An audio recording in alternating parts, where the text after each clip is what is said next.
Les entreprises et les parcs industriels s'efforcent de garantir suffisamment de l'électricité pour leur production en promouvant les énergies vertes. À partir du 15 juin, toutes les transactions d'or devront passer à la facturation électronique. Cette solution vise à mieux gérer le marché de l'or. Le youtubeur Dong Văn Hùng, propriétaire de la chaîne ẩm thực Mẹ Nô, a été élu par Forbes l'un des visages les plus influents de moins de 30 ans d'âge.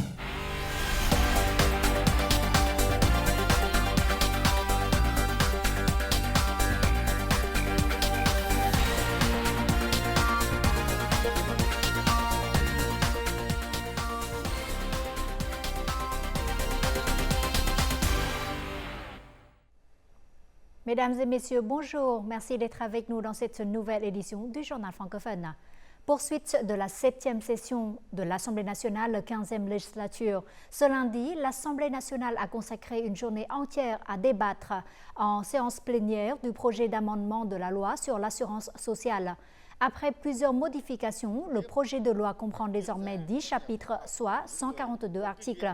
L'un des sujets d'intérêt pour l'opinion publique est la possibilité pour les personnes n'ayant pas encore atteint l'âge légal de départ à la retraite, ni les 20 ans de cotisation de leur percevoir leur assurance en une seule fois. Pour le remplacement du salaire de base par le salaire de référence, le comité permanent de l'Assemblée nationale a demandé au gouvernement de prêter attention à l'évaluation des impacts et aux principes de détermination du niveau de référence. En outre, le gouvernement demande aux entreprises d'établir un fonds de réserve d'assurance sociale afin de garantir à leurs employés une couverture d'assurance maladie, d'assurance sociale, d'assurance chômage et d'assurance contre les accidents du travail. Le Premier ministre Phạm Minh Chính a reçu ce lundi à Hanoï Manuela Ferro, vice-présidente de la Banque mondiale en visite au Vietnam. Le chef du gouvernement a exprimé sa reconnaissance pour le soutien continu de la Banque mondiale au développement socio-économique du Vietnam depuis 1993, avec un financement total atteignant 24 milliards de dollars. Il a exprimé le souhait que la Banque mondiale continue d'accompagner le Vietnam dans le développement de l'économie verte, numérique, circulaire et collaborative. Phạm Minh Chính a également salué la proposition de la Banque mondiale d'accorder au Vietnam un prêt de plus de 11 milliards de dollars au cours des 5 prochaines années. De son côté, Mme Manuela Ferro a affirmé que la Banque mondiale soutiendrait le Vietnam dans la réalisation des objectifs de développement jusqu'en 2030 et même jusqu'en 2050 à travers des initiatives et des projets concrets. Le département des opérations de maintien de la paix du Vietnam a célébré aujourd'hui à Hanoï le 10e anniversaire de sa journée traditionnelle. À cette occasion, le département a reçu l'ordre de défense de la patrie de 3e classe. Il s'agit de la reconnaissance du parti, de l'État et du gouvernement pour leur contribution remarquable aux opérations de maintien de la paix de l'ONU. Au cours des 10 dernières années, le Vietnam avait envoyé plus de 800 officiers et soldats aux opérations de maintien de la paix de l'ONU. La participation du Vietnam à ces opérations onusiennes a laissé une bonne impression chez la communauté internationale. Elle a également contribué à protéger la patrie de manière précoce et de loin par des moyens pacifiques et à promouvoir la position et le prestige du pays sur la scène internationale. Selon le plan national d'exploitation du système électrique, la demande en électricité de l'ensemble de l'économie devrait augmenter cette année d'environ 9,6%. Afin de garantir suffisamment d'électricité pour la production, les entreprises et les parcs industriels ont proposé de nombreuses solutions en se basant sur les sources d'énergie verte. Cette usine de plastique a investi 7 milliards de dong pour faire installer des panneaux solaires sur ses toits. D'une capacité de 550 kW, ce système l'aide à réduire ses factures d'électricité de 100 millions de dong par mois. Auparavant, nous payions 700 millions de dong par mois pour l'électricité, maintenant c'est environ 600 millions de dong. Cet investissement nous permet de réduire les émissions tout en profitant des énergies propres. De plus en plus de parcs industriels au Vietnam ont tendance à investir dans les énergies propres. Ce parc industriel compte 3 projets d'énergie renouvelable, dont un projet éolien et 2 projets solaires sur le toit. L'an dernier, ces projets ont produit près de 6 000 MW par heure, entièrement destinés à la consommation interne. Nous nous fixons pour objectif que l'énergie solaire représente 30% de la consommation électrique dans ce parc industriel d'ici 2030. À l'heure actuelle, l'énergie solaire sur les toits ne peut être qu'autoproduite et autoconsommée. Faute de réglementation, les entreprises et les zones industrielles ne sont pas autorisées à vendre de l'électricité solaire directement ou via le réseau électrique d'OVN. Il faut avoir des réglementations spécifiques et un couloir juridique à la fois ouvert et strict pour garantir que les investisseurs dans l'énergie solaire sur les toits puissent utiliser de l'énergie propre pour répondre aux exigences d'intégration. Les parcs industriels du Vietnam consomment environ 15% de la production totale d'électricité du pays. Le développement de l'énergie solaire sur les toits permet non seulement de réduire la pression sur le réseau électrique national, mais aussi de promouvoir la production verte, contribuant ainsi à améliorer les avantages concurrentiels des produits vietnamiens. L'attrait des investissements étrangers continue d'être un point positif de l'économie vietnamienne dans le contexte de la lente reprise du commerce et des investissements mondiaux. Fin avril, le pays comptait près de 1000 nouveaux projets d'IDE, soit une augmentation de près de 29% en nombre et plus de 73% en termes de capital par rapport à la même période de l'année dernière. Le Vietnam continue d'être une destination attractive pour les investisseurs étrangers. Les infrastructures de plus en plus homogènes et modernes, les ressources humaines qualifiées et l'accompagnement du gouvernement, tels sont les éléments qui encouragent cette entreprise sud-coréenne de fabrication de semi-conducteurs à construire de nouvelles usines dans le nord du Vietnam. Le plus grand avantage est que les autorités locales sont toujours prêtes à nous écouter et à nous fournir du soutien. Les démarches administratives sont plus rapides. Pour plus de 1400 entreprises européennes au Vietnam, la nouvelle enquête montre que plus des 2/3 d'entre elles sont optimistes quant aux perspectives à long terme de l'économie vietnamienne pour les 5 prochaines années. Le nombre d'entreprises envisageant de réduire leurs dépenses a également diminué à 15% contre 23% auparavant. Nous constatons une forte évolution des flux d'investissement de haute qualité au Vietnam dans des domaines allant de l'agriculture de haute technologie à faible émission aux semi-conducteurs, à la fabrication de produits électroniques et aux voitures électriques. Nous apprécions hautement les efforts du gouvernement pour encourager la participation plus profonde des entreprises nationales à la chaîne d'approvisionnement durable.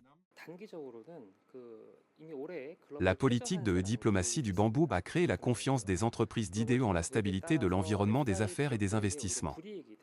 Les changements de ces derniers temps aideront à améliorer l'efficacité de la gestion d'État, contribuant à la stabilité et à la transparence de la croissance économique du Vietnam et créant une solide confiance pour les investisseurs étrangers. Ces derniers temps, le Vietnam a continué à s'affirmer comme une destination potentielle pour les flux de capitaux d'investissement dans le secteur de haute technologie. En même temps, les capitaux d'investissement dans les industries traditionnelles, telles que le textile, la chaussure et l'immobilier, ont également augmenté. Il s'agit d'une base importante pour promouvoir les exportations et la croissance économique du Vietnam dans les années à venir. Face aux récentes fluctuations du marché intérieur de l'or, le Premier ministre a ordonné à la Banque d'État et aux ministères concernés de mettre en œuvre des mesures visant à gérer et à stabiliser le marché. À partir du 15 juin, les sociétés aurifères doivent achever la mise en place des factures électroniques connectées aux autorités fiscales pour chaque transaction. Ceci est donc considéré comme une solution utile pour gérer l'achat et la vente de l'or. Il ne faut que quelques minutes au client pour finaliser la transaction et recevoir une facture électronique imprimée comme celle-ci. Selon la directrice générale de SJC, la conversion aux factures électroniques connectées aux autorités fiscales est implantée dans tout le système de l'entreprise depuis plus d'1 an. Après que les sociétés aurifères ont été obligées d'utiliser des factures électroniques, les autorités fiscales ont commencé à travailler avec SJC. Notre société s'engage à imprimer des factures électroniques pour toutes les transactions en or. À partir du 15 juin, les factures électroniques pour les transactions sur l'or devraient améliorer la transparence du marché. À mon avis, c'est une mesure très raisonnable. Lors de la création de factures électroniques, chaque entreprise doit être responsable de l'origine et de la qualité des marchandises vendues, protégeant ainsi les droits des consommateurs. Cette décision renforce la transparence de l'économie et aide les autorités fiscales et les agences d'État à gérer efficacement les transactions sur l'or, ébauchant ainsi des politiques macroéconomiques. En outre, cet effort aidera les autorités fiscales à mieux gérer et collecter les impôts, prévenant ainsi l'évasion fiscale et les inégalités. Selon le département général des impôts, le Vietnam compte plus de 5800 sociétés d'or et d'argent qui mettent en œuvre des factures électroniques. Toutefois, ces entreprises sont principalement concentrées dans les grandes villes et provinces.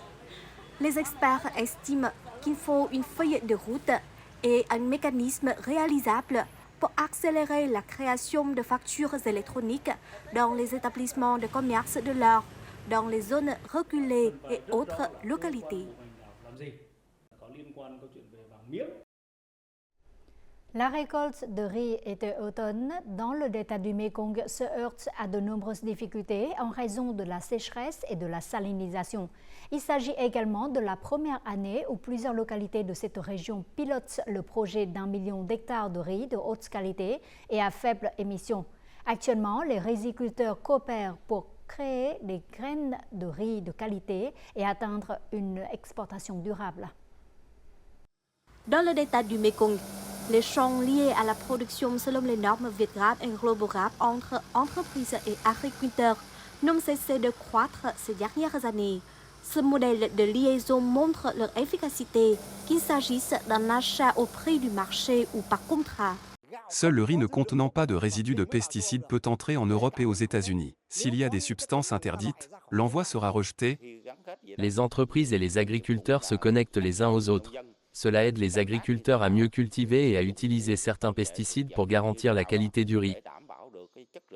Une agriculture propre et sûre constitue une politique majeure en faveur du développement agricole durable. Récemment, le secteur agricole et les gouvernements locaux ont encouragé les agriculteurs à cultiver selon les normes. Avec environ 70 000 hectares de riz d'été et d'automne de cette année, la ville de Cần Thơ garantit une qualité stable. La récolte été-automne de cette année comprend des variétés de haute qualité comme l'OM 5451. Les localités cultivent également dans le sens vert. Grâce à cela, la qualité du riz est garantie. La production de riz est contrôlée depuis le semis, l'irrigation jusqu'au processus de production et à la récolte. Les liens sont un facteur très important dans cette industrie. Le delta du Mekong pilote un projet d'1 million d'hectares dans 5 localités, dont Cần Thơ, Sóc Trăng, Kiên Giang, Trà Vinh et Đồng Tháp, avec une superficie totale de plus de 1200 hectares. L'objectif du projet est de transformer fondamentalement le système de production de riz de la région en contribuant à fournir davantage de sources de riz de haute qualité vers des exportations vertes à faibles émissions.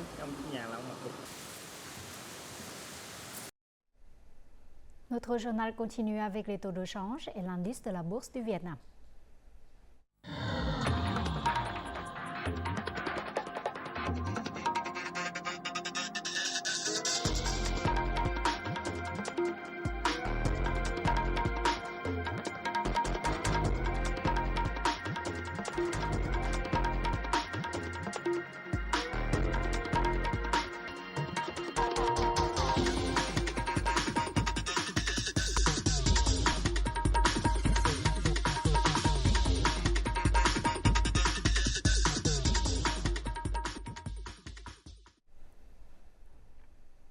Le tabac est un fardeau pour la société avec un coût total en examens médicaux, traitements, maladies et décès de plus de 4,2 milliards de dollars par an. C'est ce qu'a déclaré le ministre de la Santé Đào Hồng Lan lors d'une réunion tenue dimanche à Hanoï pour répondre à la Journée mondiale sans tabac 2024 le 31 mai. Selon l'Organisation mondiale de la santé, chaque année, plus de 8 millions de décès liés à la consommation de tabac dans le monde. Environ 19 millions d'enfants âgés de 13 à 15 ans fument. Au Vietnam, l'accent est aussi mis sur la protection des enfants du tabagisme. Récemment, le Premier ministre a publié une dépêche officielle ordonnant aux ministères, secteurs et agences concernées de renforcer les mesures visant à prévenir rapidement les cigarettes électroniques et les produits du tabac chauffé dans tout le pays. L'Union de la jeunesse communiste Ho Chi Minh a lancé dimanche 26 mai la campagne d'été des jeunes bénévoles de 2024. La cérémonie, organisée dans la ville portuaire d'Hai Phong, était réalisée en multiplex reliant Haiphong aux provinces de Tuyên Quang, Đắk Lắk et Hậu Giang. Pour cette campagne de bénévolat, 11 objectifs pour la communauté ont été définis. Il s'agit entre autres d'enregistrer 10 millions d'actions bénévoles, de mettre en place un mode de vie civilisé dans au moins 500 rues, de construire 1000 logements pour les personnes dans le besoin, de planter au moins 8 millions d'arbres, de soutenir la réalisation de 25 000 initiatives de jeunes ou encore de dépenser des conseils en matière d'emploi à au moins 1 million de jeunes. Le magazine Forbes vient d'annoncer la liste des 30 visages de moins de 30 ans les plus influents d'Asie.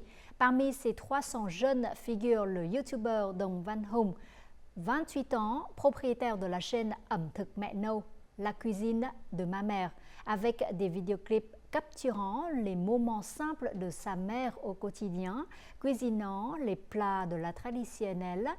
Sa chaîne YouTube a remporté le bouton d'or avec plus d'1 million d'abonnés après 4 ans. Des images sans commentaire. Dong Văn Hùng a capturé les images de sa mère à la cuisine.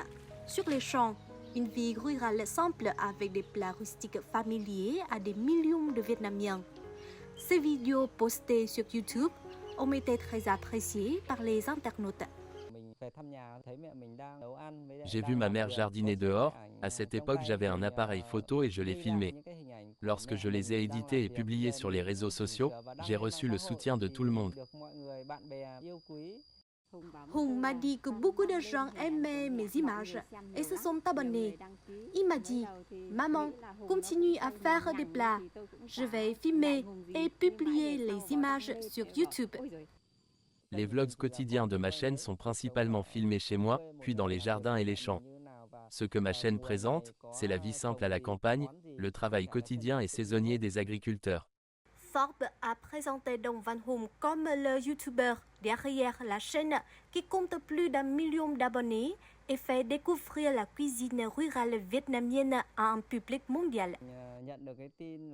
Lorsque j'ai reçu la nouvelle du prix décerné par Forbes, j'ai été très surpris, car ma mère et moi créons uniquement des vidéos sur la vie quotidienne. Le fait que mes vidéos puissent inspirer les gens est une grande motivation pour ma mère et moi, et nous encourage à faire de meilleures vidéos. Hùng m'a dit qu'il figurait sur la liste des jeunes de moins de 30 ans les plus influents en Asie. Nous sommes très heureux. Nous faisons de notre mieux pour avoir de meilleurs plats et de meilleures vidéos pour partager avec les spectateurs. Les images de ma mère au quotidien ont reçu de nombreux commentaires positifs. J'ai réalisé que ces images font penser à d'autres mères vietnamiennes. C'est très significatif pour ma mère et moi.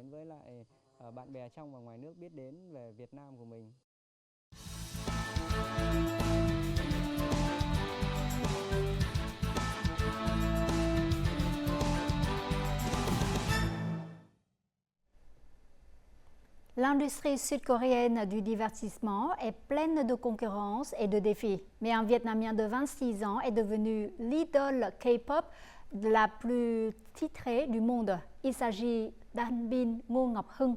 En 2018, il a remporté le prix du championnat d'un concours de danse K-pop au Vietnam. En 2020, il a été le premier candidat vietnamien à participer à une émission de télé-réalité en Corée. Et en 2022, il a fait ses débuts avec le groupe Tempest, devenant une idole dans le monde entier. Il profite de toutes les occasions pour faire connaître et exprimer son amour et sa fierté de la culture vietnamienne via avis du public international. En mars 2022, Han Bin a officiellement débuté sa carrière d'idole dans le groupe Tempest, devenant ainsi la première idole masculine vietnamienne à travailler professionnellement sur le marché de la K-pop. Cette information a provoqué une explosion sur les réseaux sociaux. Le nom Han Bin s'est hissé au top 1 des tendances mondiales.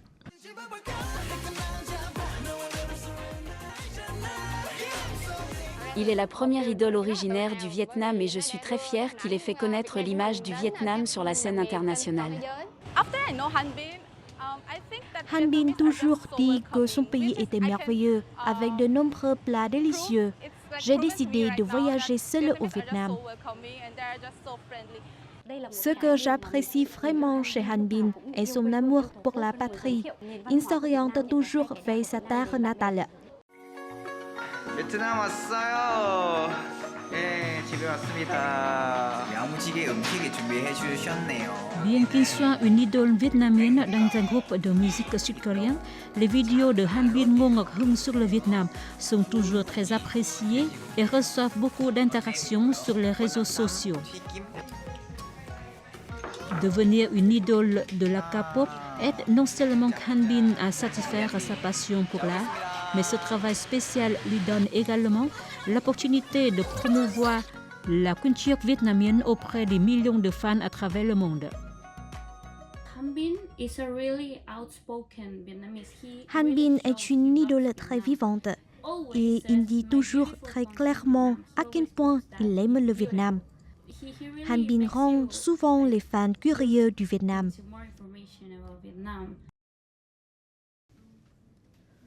En tant que personnalité publique possédant un grand nombre de jeunes fans et une influence importante dans la communauté K-pop, Han Bin Ngô Ngọc Hưng profite de chaque opportunité pour promouvoir la culture vietnamienne.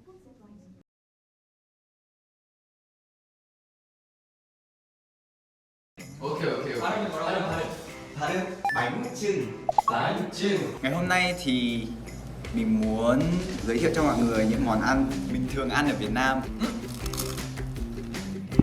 Ngon lắm. Yeah. Bỏng. Bánh chả. Trộn. Trộn vía. Trộn vía. Hạnh phúc 멋있다. 행복이네. 행복. Han Bin parle souvent de la cuisine et des plats vietnamiens. Donc, les fans étrangers comme moi sont très curieux de les essayer. Grâce à Han Bin, j'ai essayé de trouver un restaurant vietnamien dans la ville de Lima, au Pérou. Grâce à cela, j'ai essayé le pho pour la première fois de ma vie.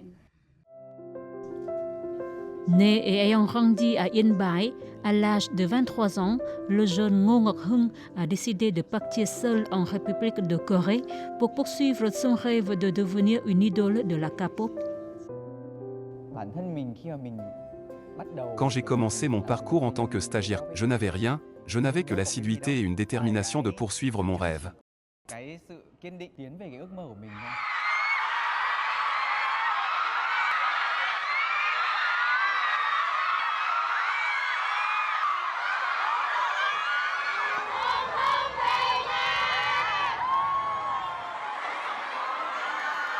Depuis que j'étais stagiaire jusqu'à maintenant, j'ai vraiment envie de retourner au Vietnam. Le Vietnam me manque toujours, je veux toujours retourner au Vietnam.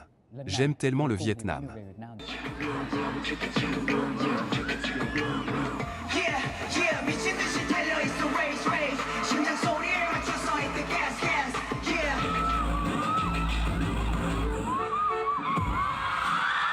Han Bin est une idole sud-coréenne, mais c'est toujours mettre en valeur la culture vietnamienne.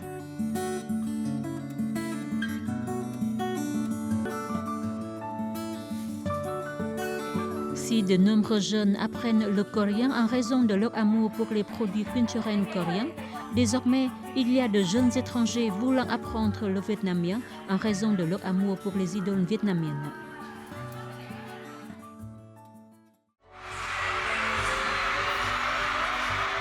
Détenteur d'un passeport culturel, Han Bin Ngok Hung est désormais devenu la fierté de nombreux jeunes Vietnamiens alors qu'il continue de faire des efforts pour diffuser l'image de sa patrie et de toucher le cœur de nombreux publics à travers le monde. Je veux vraiment montrer à tout le monde que mon Vietnam est si beau et que la nourriture vietnamienne est la plus délicieuse. Je suis fier d'être vietnamien.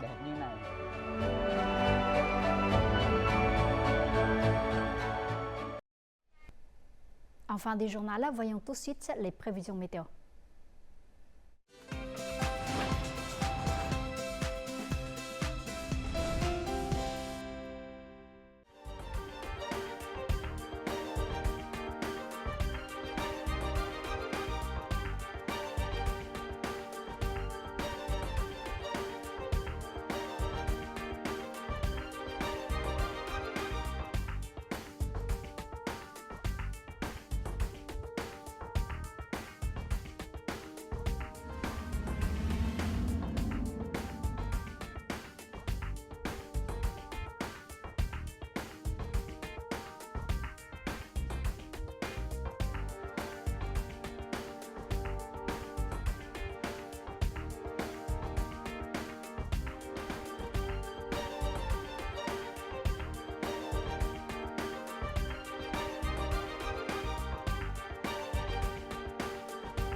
Les informations sur la météo a clôturé notre journal. Merci pour votre fidélité et à demain.